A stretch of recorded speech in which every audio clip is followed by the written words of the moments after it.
Hi everyone, Landry Etheridge here of Etheridge Counseling Group, joined today by Claire Johnson, a therapist here in Charleston, South Carolina, here to talk to us about narcissistic personality disorder. This is the fifth part of a five-part series that Claire has done on the topic of narcissism. Very fascinating. Definitely a buzzword, I would say, in social media right now. A lot of talk about what is narcissism. Today, I know you're going to talk about the 6 ways to protect yourself from a narcissist. So, before we get into those 6 ways to protect yourself, what are some of the dangers of knowing a narcissist? Yeah, the number one danger is any type of abuse, emotional, physical abuse that can come up. Also, just a sense of dependency on the person or a loss of control over your life is a big danger that can come with this type of relationship.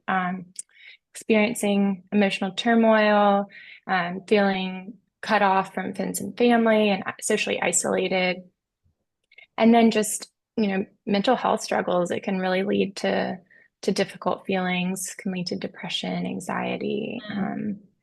So yeah, all of those are things to look out for.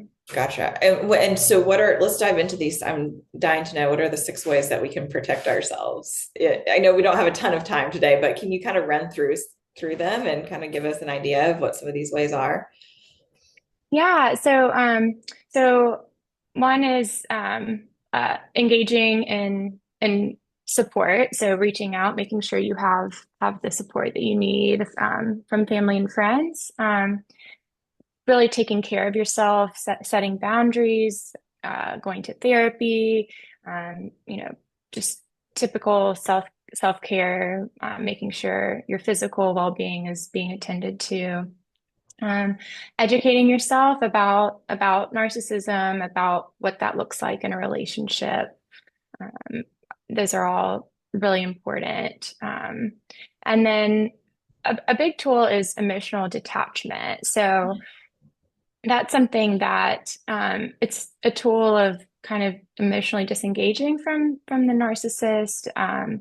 It's not taking their words or behaviors personally, realizing it's coming from a place of hurt in them in their world, less to do with you, and in that process, maintaining your boundaries, practicing mindfulness so that you don't you're able to respond from a place of calm and peace, and just distancing yourself in moments of really heated exchange can take the power away from that other person. Mm-hmm.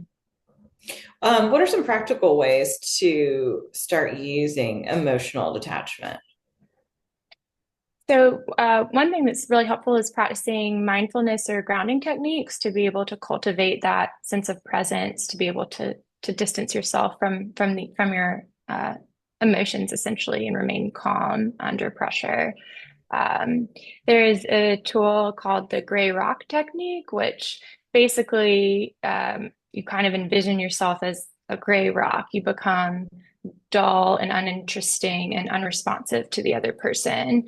And in doing so, they become uninterested because you're not getting a reaction out of you. And it kind of like lowers the emotional temperature if you don't react and you become as boring as you can be. Yeah, so really not feeding into it at all. Yeah, yeah, exactly. That's that what they're wanting is a reaction out of you. So being able to not give it to them is a really powerful tool. Mm. Um, and then really just staying focused on your own needs, not getting so wrapped up in what they want from you.